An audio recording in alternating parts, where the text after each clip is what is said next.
guushii Kaabul waxay timid toddobaadyo uun kadib markii militariga Mareykanka ay isaga baxeen dalkaas. dhacdooyinkan ayaa keenay in isku buuq uu ka dhaxdhacay Mareykanka iyada oo aqoon-yahanada, siyaasiyiinta iyo dadweynuhuba ay aad ula fajaceen sida dhaqsaha leh ee ay u kala daadatay maalgelinta Mareykanka ee dalka Afghanistan. Isniintii madaxweynaha Mareykanka Joe Biden ayaa afka furtay isagoo iska difaacay eedeymo loo soo jeediyay oo la xiriira ka bixitaanka degdega ah ee dhulka Afghanistan. waxa uu qirtay in Mareykanku uu dhayalsaday go'aanka Taliban ay ku adkaysatay ee ahaa inay dalka qabsato. haddana Biden waxa uu isku dayay inuu ka baxsado mas'uuliyadda Mareykanka iyo doorkiisa uu ku leeyahay xasilooni darrada ka jirta dalka Afghanistan. ugu dambeyntii waxa uu eedda dusha uga tuuray madaxda reer Afghanistan.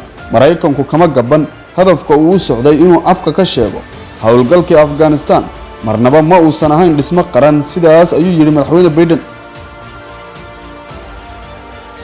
We went to Afghanistan almost 20 years ago with clear goals. Get those who attacked us on September 11, 2001, and make sure Al-Qaeda could not use Afghanistan as a base from which to attack us again. We did that.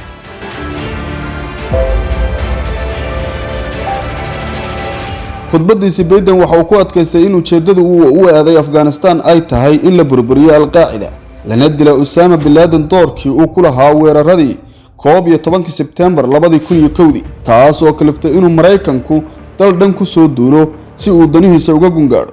18 sano ka hor isla Biden ayaa soo jeediyay in la dhiso qaranka Afghanistan, arrinkaas oo maanta beeninayo sheegayeen in hadafkoodu uusan ahayn dhismo qaran. 10 sano ayay erayo ay ka mid yihiin xorriyad, dimuqraadiyad iyo wax la mid ah uu muddo dheer Mareykanku u adeegsan jiray si uu u daboolo duulaankiisa Afghanistan.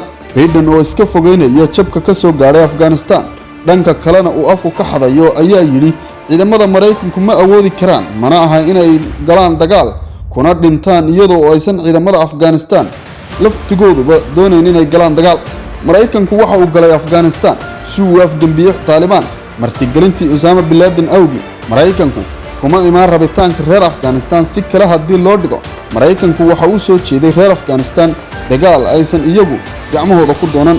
tan iyo markii la afdambiyay Taliban 2001 reer Afghanistan waxaa dusha ka haystay Mareykanka iyo xulafadiisa. Biden ma uusan soo hadal qaadan tirada dadka reer Afghanistan lagaga dilay dagaaladaasi ama kuwa ku naf waayay iyo waliba kuwa lagu barakiciyay.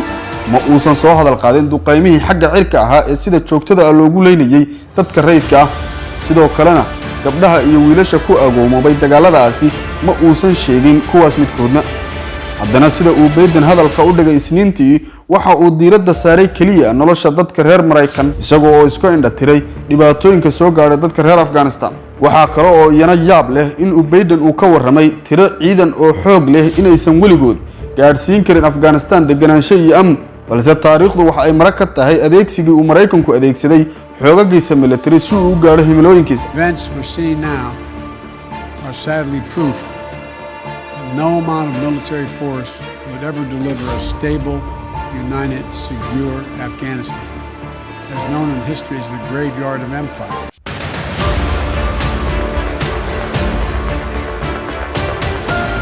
arrinta ugu weyn ee Mareykanku ku soo gabaday ayaa ah xuquuqda haweenka iyo inuu xoojin doono sidii xorriyad ay u heli lahaayeen. balse Biden ayaa yiri Mareykanku uma soo faragelin Afghanistan inuu dhiso dal nabad ah oo cadaalad ah ka jirta, balse waxa uu soo galay sidii uu burburin lahaa kuwa ay isaga ishayeen ee Afghanistan gabaadka ka dhigtay. laakiinse waxa uu ahaa uun mashruuc uu Mareykanku dhidibada ugu taagay awoodiisa kaasoo ka jiray 20 sano la soo dhaafay Afghanistan.